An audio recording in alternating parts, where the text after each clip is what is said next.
ನಮಸ್ಕಾರ ವೀಕ್ಷಕರೇ. ನಾಳೆ ಮೇ 27 ಅತಿ ಶಕ್ತಿಯುತವಾದ ಪದ್ಮಿನಿ ಏಕಾದಶಿ. ಪ್ರತಿ 3 ವರ್ಷಗಳಿಗೆ ಒಂದು ಸಲ ಅಧಿಕ ಮಾಸ ಬರುತ್ತದೆ. ಪ್ರಸ್ತುತ ಅಧಿಕ ಜ್ಯೇಷ್ಠ ಮಾಸ ನಡೆಯುತ್ತಿದೆ. ಆದರೆ ಈ ಅಧಿಕ ಮಾಸದಲ್ಲಿ ಬರುವ ಏಕಾದಶಿಗೆ ತುಂಬಾ ಶಕ್ತಿ ಇರುತ್ತದೆ. ಪದ್ಮಿನಿ ಎಂಬ ಹೆಸರು ಮಹಾಲಕ್ಷ್ಮಿಯನ್ನು ಸೂಚಿಸುತ್ತದೆ. ಈ ಒಂದು ದಿನ ವಿಷ್ಣು ಮತ್ತು ಲಕ್ಷ್ಮಿಯನ್ನು ಪೂಜಿಸಿ ನಿಮ್ಮ ಮನಸ್ಸಿನಲ್ಲಿ ಏನು ಬೇಡಿಕೊಂಡರೂ ಆ ಕೋರಿಕೆ ಖಂಡಿತ ಈಡೇರುತ್ತದೆ.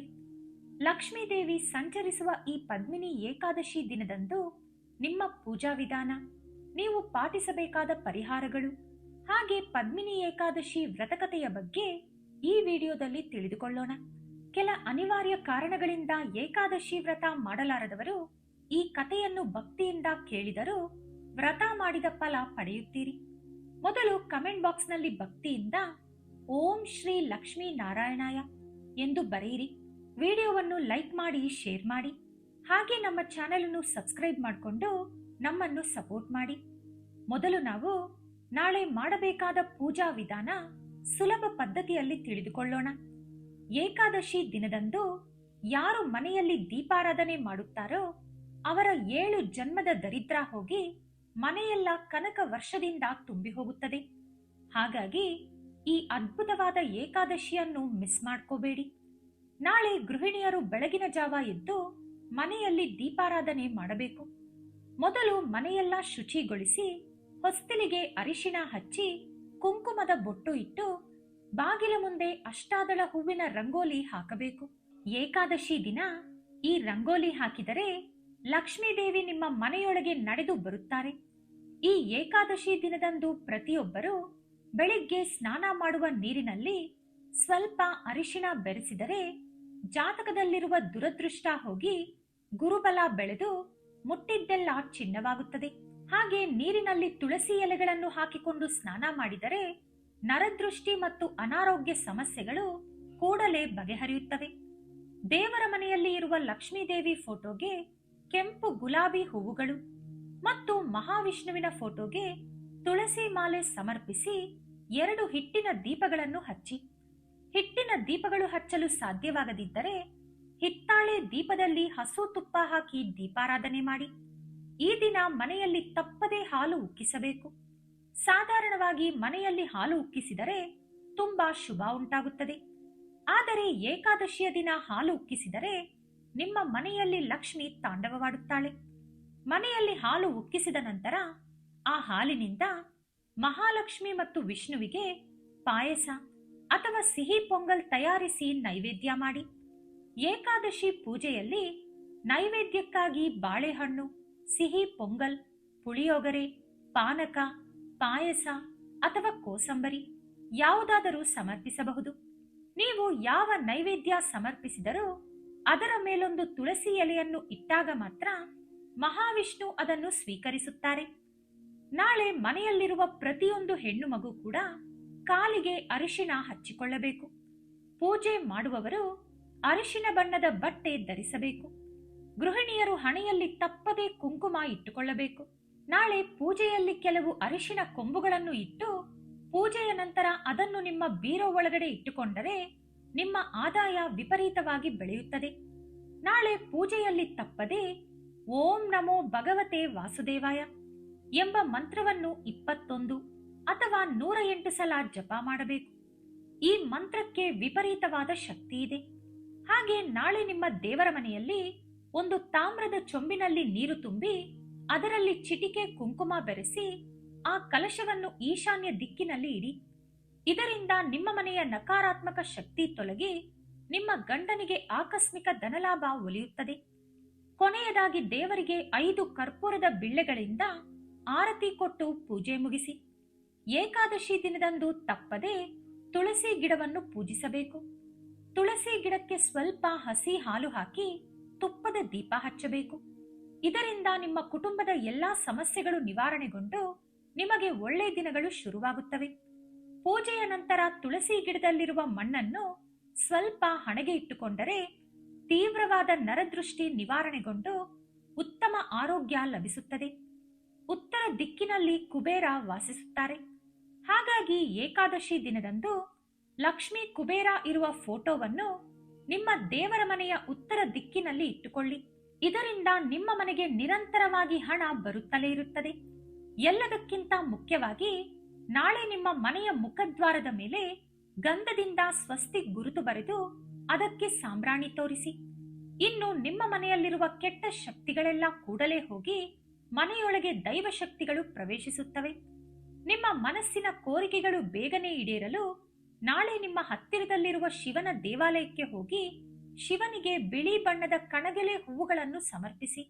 ವಿಪರೀತವಾದ ಸಾಲದ ಸಮಸ್ಯೆ ಇದ್ದರೆ ನಾಳೆ ನಿಮ್ಮ ದೇವರ ಮನೆಯಲ್ಲಿ ಲಕ್ಷ್ಮೀ ದೇವಿಗೆ ತಾವರೆ ಹೂವನ್ನು ಸಮರ್ಪಿಸಿ ಓಂ ಕಮಲಾಯೇ ನಮಃ ಎಂಬ ಮಂತ್ರವನ್ನು 108 ಸಲ ಜಪ ಮಾಡಿದರೆ ನಿಮ್ಮ ಕಡುಬಡತನ ದೂರಾಗಿ ಬೇಗನೆ ಧನವಂತರಾಗುತ್ತೀರಿ. ನಿಮ್ಮ ಮನೆಯಲ್ಲಿ ಯಾವಾಗಲೂ ಸಮಸ್ಯೆಗಳು ಬರುತ್ತಿದ್ದರೆ ನಿಮ್ಮ ಹತ್ತಿರದ ವಿಷ್ಣು ದೇವಾಲಯಕ್ಕೆ ಹೋಗಿ ದೇವರಿಗೆ ತುಳಸಿ ಮಾಲೆ ಸಮರ್ಪಿಸಿದರೆ ಅತಿ ಬೇಗನೆ ನಿಮ್ಮ ಕುಟುಂಬದಲ್ಲಿ ಸುಖ ಸಂತೋಷ ಶುರುವಾಗುತ್ತದೆ. ಏಕಾದಶಿ ದಿನ ಸಂಜೆ 6ರಿಂದ 7ರ ಮಧ್ಯದಲ್ಲಿ ನಿಮ್ಮ ಮನೆಯ ಮುಖದ್ವಾರದ ಮುಂದೆ ಒಂದು ಮಣ್ಣಿನ ದೀಪದಲ್ಲಿ 2 ಕರ್ಪೂರದ ಬಿಳ್ಳೆಗಳನ್ನು ಇಟ್ಟು ಹಚ್ಚಿದರೆ ನಿಮ್ಮ ಮನೆ ಮೇಲಿರುವ ನರದೃಷ್ಟಿ ಮತ್ತು ಮನೆಯಲ್ಲಿರುವ ದರಿದ್ರ ಕೂಡಲೇ ನಿವಾರಣೆಯಾಗುತ್ತದೆ. ಇದರ ನಂತರ ನಿಮ್ಮ ಮನೆಯಲ್ಲಿ ಲಕ್ಷ್ಮೀ ದೇವಿ ಶಾಶ್ವತವಾಗಿ ನೆಲೆಸುತ್ತಾಳೆ. ಏಕಾದಶಿ ದಿನದಂದು ನೆಲ್ಲಿಕಾಯಿ ದೀಪ ಹಚ್ಚಿದರೆ ತುಂಬಾ ಒಳ್ಳೆಯದು. ನಾಳೆ ತುಳಸಿ ಕೋಟೆಯ ಮುಂದೆ ಮತ್ತು ವಿಷ್ಣು ದೇವಾಲಯದಲ್ಲಿ ನೆಲ್ಲಿಕಾಯಿ ದೀಪ ಹಚ್ಚಿದರೆ ಆರ್ಥಿಕ ಸಮಸ್ಯೆಗಳೆಲ್ಲ ನಿವಾರಣೆಯಾಗಿ ನಿಮ್ಮ ಕುಟುಂಬಕ್ಕೆ ಅಷ್ಟೈಶ್ವರ್ಯಗಳು ಪ್ರಾಪ್ತಿಯಾಗುತ್ತದೆ. ನಾಳೆ ಗೋಮಾತೆಗೆ ಏನಾದರೂ ಆಹಾರ ತಿನ್ನಿಸಿ ಪ್ರದಕ್ಷಿಣೆ ಮಾಡಿಕೊಂಡರೆ ಕೆಲ ತಲೆಮಾರುಗಳವರೆಗೂ ಕರಗದ ಐಶ್ವರ್ಯ ನಿಮ್ಮದಾಗುತ್ತದೆ. ನಾಳೆ ಯಾವುದೇ ಕಾರಣಕ್ಕೂ ಉಪ್ಪು ತಿನ್ನಬೇಡಿ, ಇದರಿಂದ ಅನಾರೋಗ್ಯ ಸಮಸ್ಯೆಗಳು ಬರುತ್ತದೆ. ಜೀವನದಲ್ಲಿ ಏನೂ ಇಲ್ಲದ ಸ್ಥಾನದಿಂದ ಅಖಂಡ ರಾಜಯೋಗ ಬರಲು ನಾಳೆ ವಿಷ್ಣು ಸ್ವರೂಪವಾದ ಆಮೆ ವಿಗ್ರಹವನ್ನು ನಿಮ್ಮ ಮನೆಯಲ್ಲಿಟ್ಟು ಪೂಜೆ ಮಾಡಿ.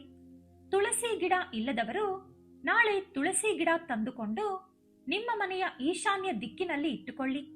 ಮದುವೆ ಪ್ರಯತ್ನ ಮಾಡುತ್ತಿರುವವರು ನಾಳೆ ಅರಿಶಿಣ ಬಣ್ಣದ ಬಟ್ಟೆ ಧರಿಸಿ ವಿಷ್ಣು ದೇವಾಲಯದಲ್ಲಿ ತುಪ್ಪದ ದೀಪ ಹಚ್ಚಿದರೆ ಶೀಘ್ರದಲ್ಲಿ ವಿವಾಹ ಯೋಗ ಪ್ರಾಪ್ತಿಯಾಗುತ್ತದೆ. ಏಕಾದಶಿ ದಿನದಂದು ಅನ್ನದಾನ ಅಥವಾ ವಸ್ತ್ರದಾನ ಮಾಡಿದರೆ ಹೇಳಲಾಗದಷ್ಟು ಪುಣ್ಯ ಫಲ ಲಭಿಸುತ್ತದೆ. ಒಬ್ಬರಿಗೆ ಅನ್ನದಾನ ಮಾಡಿದರೂ ಕೂಡ ಕೋಟಿ ಜನರಿಗೆ ಅನ್ನದಾನ ಮಾಡಿದಷ್ಟು ಪುಣ್ಯ ಬರುತ್ತದೆ. ಬೇಗನೆ ಶ್ರೀಮಂತರಾಗಲು ನಿಮ್ಮ ಬೀರೋ ಒಳಗಡೆ ಪೂಜೆಯಲ್ಲಿ ಬಳಸಿದ ಕೆಲವು ತುಳಸಿ ಎಲೆಗಳನ್ನು ಇಟ್ಟುಕೊಂಡರೆ ನಿಮ್ಮ ಧನ ಪ್ರವಾಹ ಬೆಳೆಯುತ್ತದೆ. ನಾಳೆ ಯಾವ ಪರಿಸ್ಥಿತಿಯಲ್ಲೂ ತಲೆಗೆ ಎಣ್ಣೆ ಹಚ್ಚಿಕೊಳ್ಳಬೇಡಿ, ಇದರಿಂದ ಆಯಸ್ಸು ಕಡಿಮೆಯಾಗುತ್ತದೆ, ಅನಾರೋಗ್ಯ ಸಮಸ್ಯೆಗಳು ಹೆಚ್ಚಾಗುತ್ತವೆ. ನಾಳೆ ಉಪವಾಸ ಇದ್ದರೆ ಕೋಟಿ ಜನ್ಮಗಳ ಪುಣ್ಯ ಫಲ ಬರುತ್ತದೆ. ಏಕಾದಶಿ ದಿನದಂದು ಹಗಲು ಹೊತ್ತಿನಲ್ಲಿ ನಿದ್ದೆ ಮಾಡಿದರೆ ಪೂಜೆ ಮಾಡಿದ ಫಲ ಸಿಗುವುದಿಲ್ಲ, ದರಿದ್ರ ತಾಂಡವವಾಡುತ್ತದೆ. ನಾಳೆ ಯಾವ ಕಾರಣಕ್ಕೂ ಮಾಂಸಾಹಾರ, ಈರುಳ್ಳಿ, ಬೆಳ್ಳುಳ್ಳಿ, ಮೊಟ್ಟೆ, ಉಪ್ಪು ಹಾಗೂ ಅನ್ನ ತಿನ್ನಬಾರದು. ನಾಳೆ ವೆಂಕಟೇಶ್ವರ ಸ್ವಾಮಿಯ ದೇವಾಲಯಕ್ಕೆ ಹೋದರೆ ತುಂಬಾ ಒಳ್ಳೆಯದು.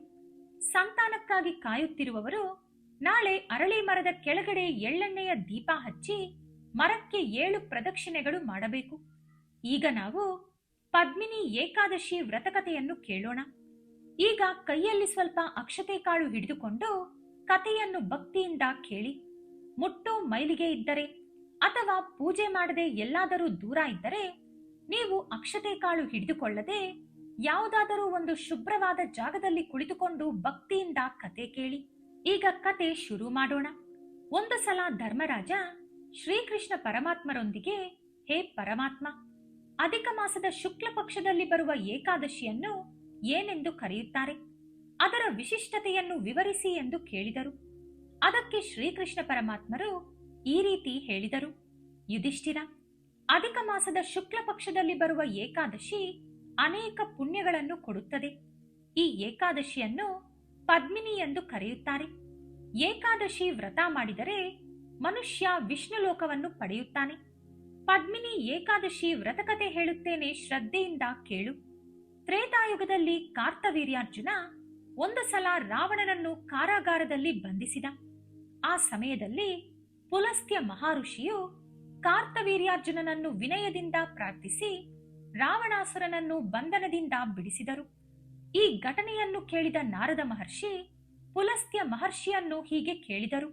ಹೇ ಋಷಿವರ್ಯ, ಆ ಮಾಯಾವಿ ರಾವಣ ಎಲ್ಲಾ ದೇವತೆಗಳನ್ನು ಕೂಡ ಸೋಲಿಸಿ ತನ್ನ ಆಧೀನದಲ್ಲಿ ಇಟ್ಟುಕೊಂಡಿದ್ದಾನೆ. ಅಂತಹ ರಾವಣಾಸುರನನ್ನು ಕಾರ್ತವೀರ್ಯಾರ್ಜುನ ಯಾವ ರೀತಿ ಬಂಧಿಸಲು ಸಾಧ್ಯವಾಯಿತು, ವಿವರಿಸಿ ಎಂದು ಕೇಳಿದರು. ಆಗ ಪುಲಸ್ತ್ಯ ಮಹರ್ಷಿ ನಾರದ ಮುನಿಗೆ ಈ ರೀತಿ ಹೇಳಿದರು. ಮಹರ್ಷಿ ನಾರದ, ಈ ವಿಷಯ ಅರ್ಥವಾಗಲು ಮೊದಲು ನೀವು ಕಾರ್ತವೀರ್ಯಾರ್ಜುನನ ಜನ್ಮ ರಹಸ್ಯದ ಬಗ್ಗೆ ತಿಳಿಯಬೇಕು. ತ್ರೇತಾಯುಗದಲ್ಲಿ ಮಾಹಿಷ್ಮತಿ ರಾಜ್ಯವನ್ನು ಕಾರ್ತವೀರ ಎಂಬ ರಾಜ ಪಾಲಿಸುತ್ತಿದ್ದ. ಆತನಿಗೆ 100 ಜನ ಹೆಂಡತಿಯರು ಇದ್ದರೂ ಕೂಡ ಅವನ ರಾಜ್ಯಕ್ಕೆ ಸರಿಯಾದ ವಾರಸ ಹುಟ್ಟಿರಲಿಲ್ಲ. ಇದರಿಂದ ದುಃಖಿತನಾದ ರಾಜ ಪಂಡಿತರನ್ನು ಕರೆದು ಪುತ್ರ ಸಂತಾನ ಯಾಗ ಆಚರಿಸಿದ. ಆದರೂ ಫಲ ಸಿಗಲಿಲ್ಲ. ಎಷ್ಟು ರಾಜ್ಯ ಸಂಪತ್ತು ಇದ್ದರೂ ಕೂಡ ಪುತ್ರನಿಲ್ಲದ ದುಃಖ ಅವನನ್ನು ಕಾಡುತ್ತಿತ್ತು. ಹಾಗಾಗಿ ತಪಸ್ಸು ಮಾಡಿ ಸಿದ್ಧಿ ಪಡೆಯಲು ಕಾರ್ತವೀರ ಅರಣ್ಯಕ್ಕೆ ಹೋದ. ಕಾರ್ತವೀರನ ಪಟ್ಟದ ರಾಣಿ ಹರಿಶ್ಚಂದ್ರನ ಪುತ್ರಿಯಾದ ಪ್ರಮದಾದೇವಿ, ಪತಿಯ ಜೊತೆ ಆಕೆಯೂ ಕೂಡ ಅರಣ್ಯಕ್ಕೆ ಹೋದಳು. ಗಂಧಮಾದನ ಪರ್ವತದ ಮೇಲೆ ಕಾರ್ತವೀರ 10,000 ವರ್ಷಗಳ ಕಾಲ ತಪಸ್ಸು ಮಾಡಿದ. ಆದರೂ ಸಿದ್ಧಿ ಸಿಗಲಿಲ್ಲ. ಕಾರ್ತವೀರನ ಶರೀರದಲ್ಲಿ ಕೇವಲ ಮೂಳೆಗಳು ಮಾತ್ರ ಉಳಿದಿದ್ದವು. ಗಂಡನ ಪರಿಸ್ಥಿತಿ ನೋಡಿ ದುಃಖಿಸಿದ ಪ್ರಮದಾದೇವಿ ಸತಿ ಅನಸೂಯಾದೇವಿಯ ಹತ್ತಿರ ಹೋಗಿ, ಅಮ್ಮ, ನನ್ನ ಪತಿ 10,000 ವರ್ಷಗಳ ಕಾಲ ತಪಸ್ಸು ಮಾಡಿದರೂ ಕೂಡ ದೇವರ ಅನುಗ್ರಹ ಸಿಗಲಿಲ್ಲ. ನನ್ನ ಮೇಲೆ ದಯೆ ತೋರಿಸಿ ನನಗೆ ಪುತ್ರ ಸಂತಾನ ಆಗುವ ಮಾರ್ಗ ತಿಳಿಸಿಕೊಡಿ ಎಂದು ಬೇಡಿದಳು. ಅದಕ್ಕೆ ಅನಸೂಯಾದೇವಿ, ಮಹಾರಾಣಿ ಪ್ರಮದ, 36 ತಿಂಗಳಿಗೆ ಒಂದು ಸಲ ಬರುವ ಅಧಿಕ ಮಾಸವನ್ನು ಪುರುಷೋತ್ತಮ ಮಾಸ ಎಂದು ಕರೆಯುತ್ತಾರೆ. ಪುರುಷೋತ್ತಮ ಮಾಸವು ಮಹಾವಿಷ್ಣುವಿಗೆ ಅತ್ಯಂತ ಪ್ರಿಯವಾದ ಮಾಸ. ಆ ತಿಂಗಳಿನಲ್ಲಿ ಬರುವ ಶುಕ್ಲ ಪಕ್ಷ ಏಕಾದಶಿಯನ್ನು ಪದ್ಮಿನಿ ಏಕಾದಶಿ ಎಂದು ಕರೆಯುತ್ತಾರೆ. ಆ ಏಕಾದಶಿ ಭಗವಂತನಿಗೆ ಎಷ್ಟೋ ಪ್ರಿಯವಾದದ್ದು. ಪದ್ಮಿನಿ ಏಕಾದಶಿ ವ್ರತವನ್ನು ಶ್ರದ್ಧಾ ಭಕ್ತಿಯಿಂದ ಆಚರಿಸಿ ಜಾಗರಣೆ ಮಾಡು. ಈ ರೀತಿ ಪದ್ಮಿನಿ ಏಕಾದಶಿ ವ್ರತ ಮಾಡುವುದರಿಂದ ಭಗವಂತನ ಅನುಗ್ರಹ ದೊರೆತು ನಿನಗೆ ಪುತ್ರ ಸಂತಾನ ಕಲುಗುತ್ತದೆ ಎಂದು ಹೇಳಿದರು. ಅದೇ ಪ್ರಕಾರ ಮಹಾರಾಣಿ ಪ್ರಮದಾದೇವಿ ಏಕಾದಶಿ ವ್ರತವನ್ನು ಆಚರಿಸಿ ಭಗವಂತನನ್ನು ಒಲಿಸಿಕೊಂಡಳು. ಆಗ ಮಹಾವಿಷ್ಣು ಪ್ರತ್ಯಕ್ಷವಾಗಿ ನಿನಗೆ ಬೇಕಾದವರ ಕೇಳು ಅಂದಾಗ ಪ್ರಮದಾದೇವಿಯು, ಸ್ವಾಮಿ, ನನ್ನ ವ್ರತಫಲವನ್ನು ನನ್ನ ಗಂಡನಿಗೆ ಕೊಡುತ್ತಿದ್ದೇನೆ ಎಂದು ಹೇಳಿದಳು. ಆಗ ಮಹಾವಿಷ್ಣು, ಪ್ರಮದ, ನನಗೆ ಅಧಿಕ ಮಾಸ ತುಂಬಾ ಪ್ರಿಯವಾದ ತಿಂಗಳು. ಅದರಲ್ಲೂ ಪದ್ಮಿನಿ ಏಕಾದಶಿ ಅತಿ ಪ್ರಿಯವಾದ ದಿನ. ಅಂತಹ ಪದ್ಮಿನಿ ಏಕಾದಶಿಯಂದು ಅತಿ ಭಕ್ತಿಯಿಂದ ವ್ರತ, ಉಪವಾಸ ಮತ್ತು ಜಾಗರಣೆ ಇದ್ದು ನನ್ನನ್ನು ಮೆಚ್ಚಿಸಿರುವೆ. ನಿನ್ನ ಕೋರಿಕೆ ಖಂಡಿತ ಈಡೇರಿಸುತ್ತೇನೆ ಎಂದು ಹೇಳಿ ಕಾರ್ತವೀರನೊಂದಿಗೆ, ಮಹಾರಾಜ, ನಿನಗೆ ಬೇಕಾದವರ ಕೇಳು ಅಂದರು ಮಹಾವಿಷ್ಣು.